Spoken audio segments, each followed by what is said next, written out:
quero agradecer o convite que o Arruda Bastos me fez e fico muito satisfeito de estar aqui do lado aqui do Fonseca, depois de ouvir esse manifesto tão contundente, que eu assino embaixo, com todo o prazer e com toda a minha alma.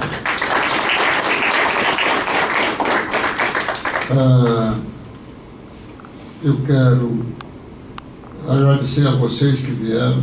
Sei que todos trabalham, se deslocaram para cá para nós conversarmos sobre um assunto que, de certa forma, nos acabrunha num primeiro momento, mas, como disse bem o Fonseca aí no manifesto, a hora não é para acabrunhamento, é para luta.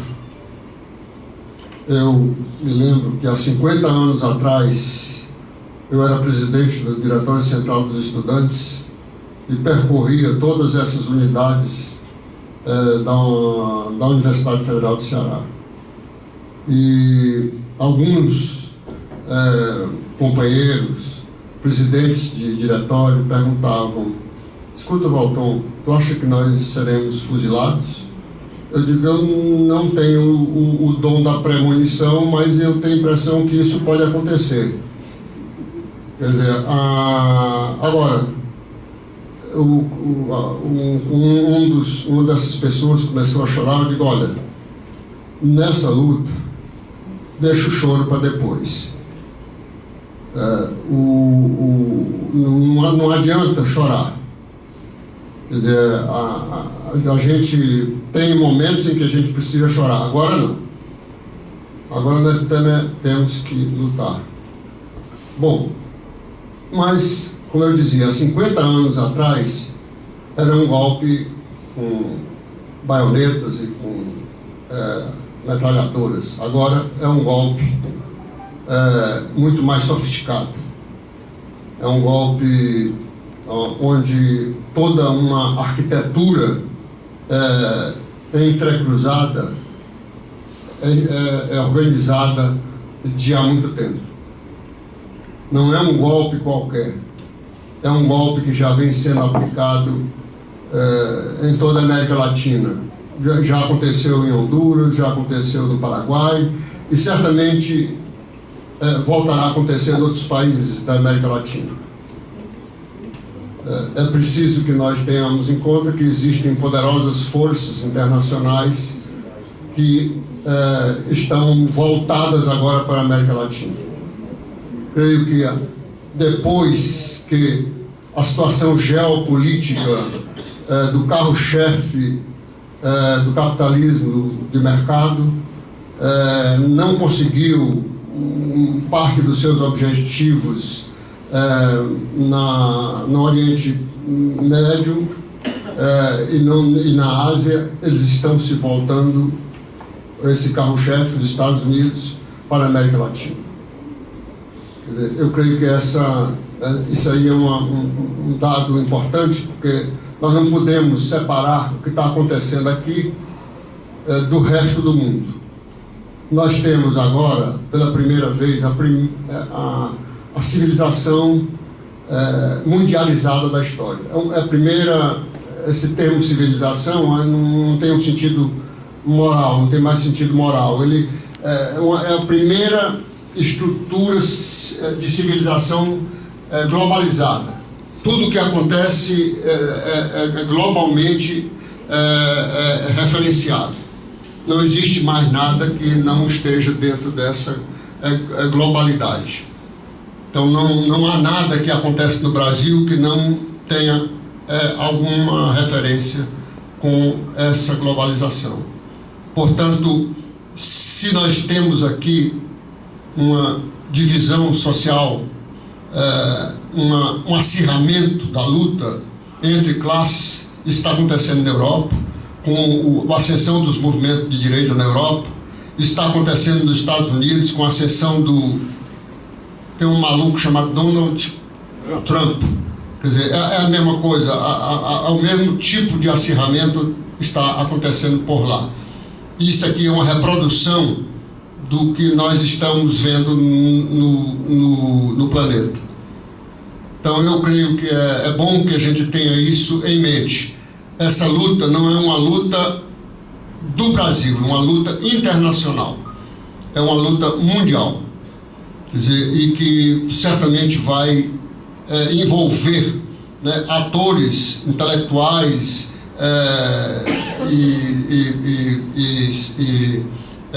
organizações sociais do mundo inteiro.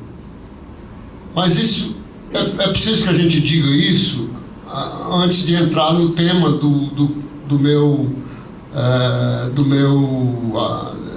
debate aqui hoje, da minha exposição aqui hoje.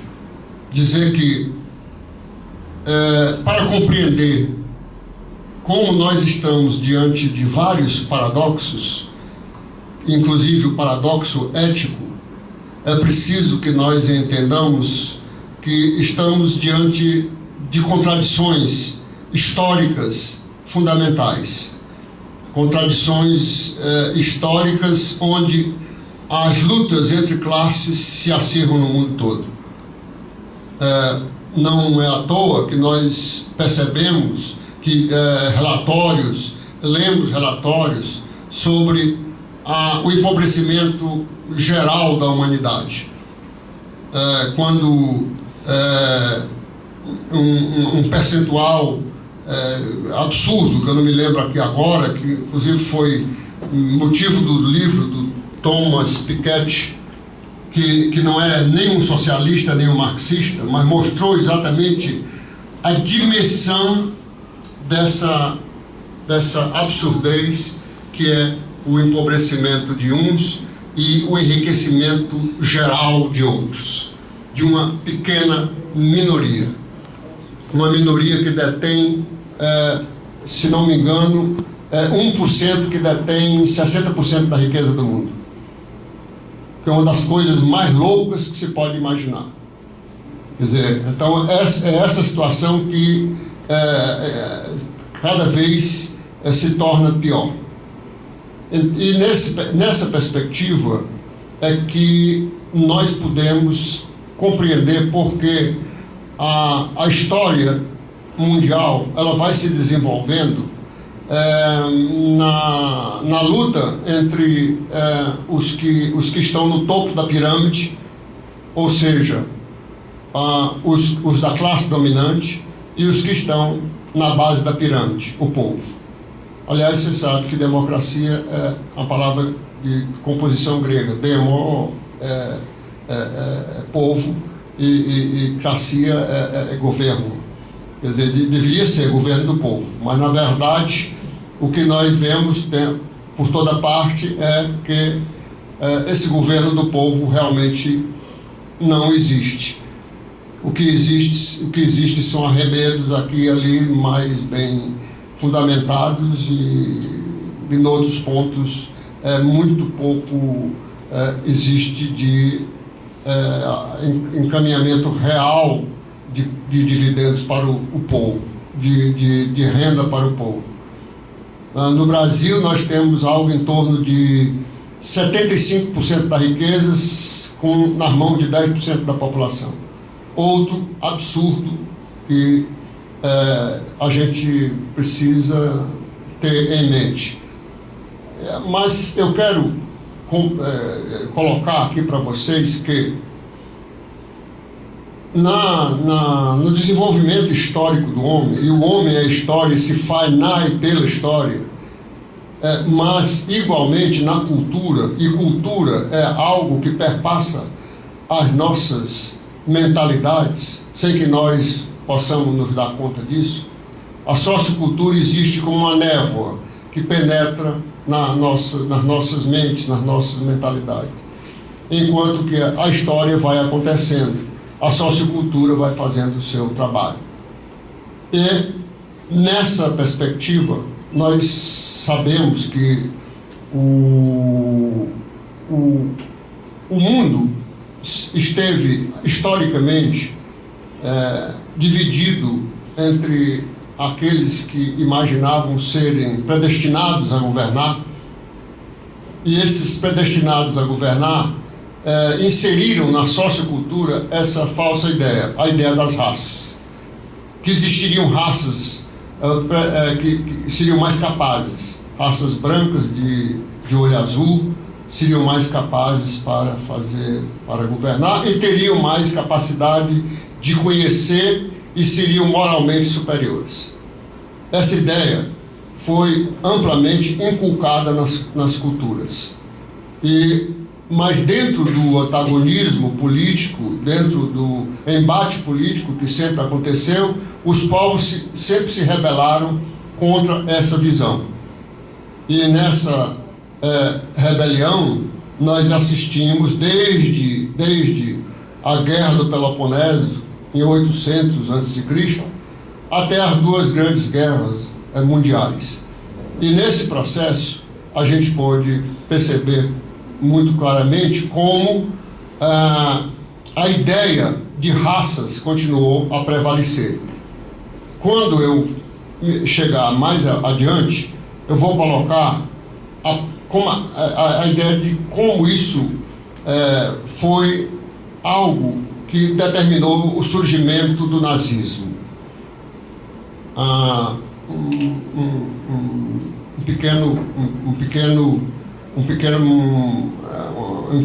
interrupção. Estavam falando aí de blogs e tal. Pegue no meu blog, Coluna Resistência, que vocês poderão ver um pouco de como eu trato do senhor Jair Bolsonaro. A Coluna Resistência, eu mostro como pode surgir, né, hoje um Bolsonaro. Aliás, o Bolsonaro é um arremedo do Carlos Lacerda, um arremedo mal feito, né? Porque o Carlos Lacerda era um reacionário, era um carreirista, traidor, mas brilhante. Isso é um imbecil que a burguesia inventou, né? É um idiota, mas um idiota muito bem equipado para fazer esse trabalho sórdido que ele está fazendo. Mas isso é só um pequeno reparo. Vamos continuar. Então, nessa caminhada de que eu estou falando, nós temos que entender que o conflito é permanente. O homem, não duvidemos disso. O homem é um animal perigoso. O homem é uma criatura sempre disposta ao ato de transgredir. O homem é alguém sempre pronto para atacar o inimigo. Isso é algo que, tanto do ponto de vista da psicanálise, como do ponto de vista da compreensão sociopolítica, a gente pode entender. Na medida em que é um animal disposto à luta, naquela história do Rousseau, de que o homem nasce bom, mas a história não comprova isso. Então, do ponto de vista do realismo político, de Maquiavel a Hobbes, não há espaço para essa história de homem que nasce bom e a sociedade que o torna mal. O homem já tem uma tendência à agressão, à disputa e ao conflito. E por isso é que ele, na concepção de alguns cientistas políticos, eu detesto um pouco essa ideia, porque tem tanto idiota cientista político que a gente se arrepia, né? Quer dizer, então, na medida em que a gente compreende isso, se coloca numa perspectiva mais correta, ou seja, de que o conflito é que é a disposição geral do homem, principalmente dentro da situação de classe, onde tem uma classe dominante extremamente poderosa e que está sempre manipulando tudo, inclusive até chegar às duas grandes guerras, que era naturalmente um conflito entre classes pelo domínio geopolítico do mundo. Então, né, é interessante a gente observar que a Primeira Guerra Mundial foi chamada Guerra dos químicos. E a Segunda Guerra Mundial de guerra dos físicos. Isso mostra até que ponto a ciência é apropriada pela classe dominante. A ciência não é mais do que um dispositivo a serviço dos dominadores. Ou seja, na maioria das vezes a universidade produz saber para as atividades da classe dominante e não para beneficiar o conjunto da população. Isso é um fato que nós estamos observando a cada dia no mundo inteiro. E aí começa o primeiro paradoxo ético.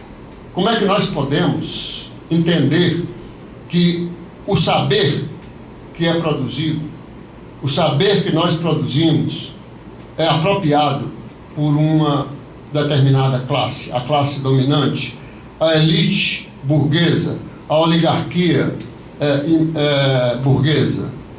Porque quando compreendemos isso, entendemos também que todo o nosso conhecimento sai das nossas mãos, sai daquilo que nós produzimos e passa para as mãos dessa classe que dirige a população.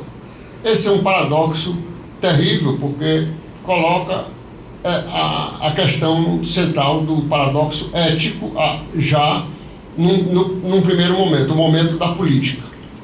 A política que oscila entre guerra e paz. Aliás, o Clausewitz dizia que a guerra não é mais do que uma